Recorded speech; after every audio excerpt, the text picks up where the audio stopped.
In photography, the camera is usually a tool to stop time, to freeze a split second forever.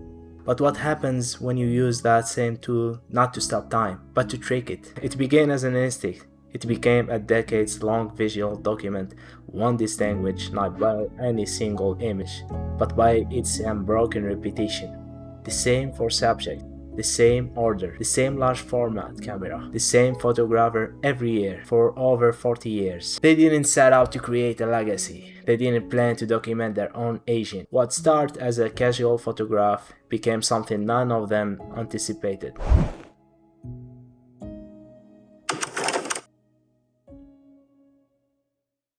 Imagine a northeast summer, 1975, somewhere in Connecticut. The kind of thick, humid afternoon that slows everything down. Nicholas Nixon, a photographer already committed to stark black and white compositions, is visiting his wife's family.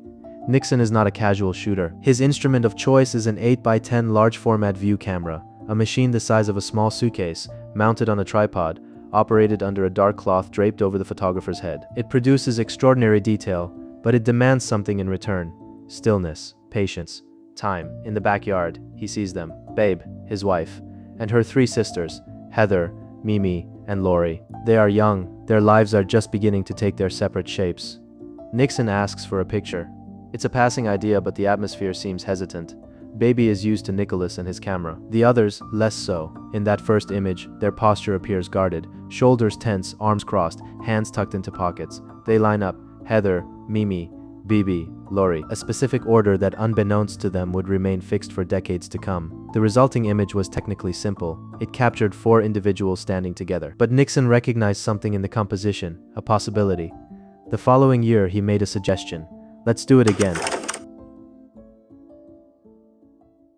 What began as a repeat became a ritual. Nixon established consistent parameters. The order of the sisters never changed. He continued using the same 8x10 view camera, the same slow, deliberate process each time. Every portrait required the sisters to stand still, while Nixon composed the image under his dark cloth, adjusted the focus on the ground glass, loaded a single sheet of film, and fired the shutter. This was never a quick snapshot. It was a ceremony of stillness. At first, the sisters viewed it as a quirk, a short-term project. They assumed Nicholas would eventually move on, but he kept asking, year after year, and year after year, they said yes. That agreement, quiet, repeated, voluntary, is easy to overlook, but it is the engine of the entire project. Each photograph exists because four women chose, again, to stand in front of a camera and be recorded without alteration. No retouching, no flattering angles, no control over how the world would see them. In a culture that relentlessly pressures women to manage and conceal the signs of aging, that annual act of consent is, in itself, remarkable. By the early 1980s, a shift occurred. The project became more collaborative. In the early years, Nixon directed the sessions, controlling light and composition. But as time passed, the sisters became more involved. According to accounts of their process, the sisters began reviewing contact sheets together. They debated which frames to select. This wasn't solely about how they looked, it was about how they wanted to be recorded. The line between photographer and subject blurred. Nixon's proximity to his subjects is felt in the framing itself. He is not a distant observer, he is a brother-in-law, a family member, the observer unavoidably connected to the observed. In several photographs from the early 1980s, you can sense that closeness, not just emotionally, but physically. The camera is near. The gaze is intimate. This tension between artistic authorship and shared ownership is part of what gives the series its depth. These are not portraits taken of the sisters. Over time, they became portraits made with them. As the project crossed the 20-year mark, the photographs revealed changes that accumulate slowly, too slowly to notice day by day. Looking at these images in sequence, you can observe shifting dynamics.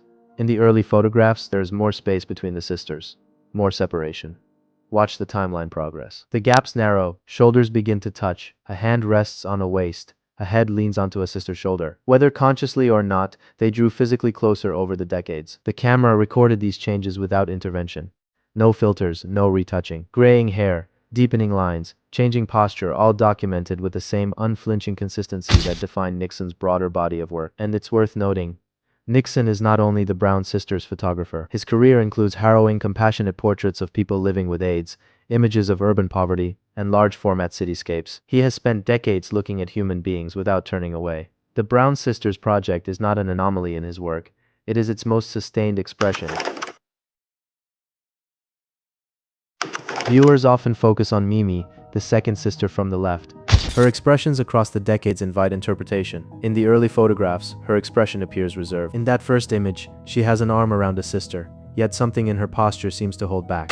Viewers have described her as guarded, stoic, though of course we're reading surfaces, not minds. This perceived reserve became, for many observers, her defining characteristic across the years.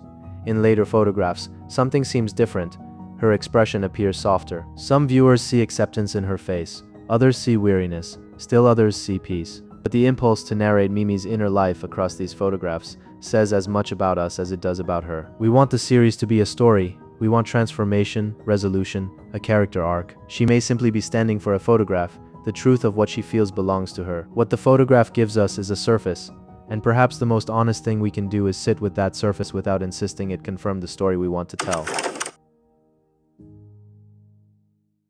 When the 40-year collection was exhibited, including at the Museum of Modern Art in New York, the response was intense. Viewers reported seeing their own families reflected back, their own aging, their own mortality. The project had touched something universal, but this wasn't an ending. Nixon and the Brown sisters have continued the project past 2014. The decision to mark 40 years was significant, but the photographs keep being made. The power of viewing these images together lies in their accumulation. Each photograph alone is simply a portrait. Together they become a timeline that makes visible what we usually can't see.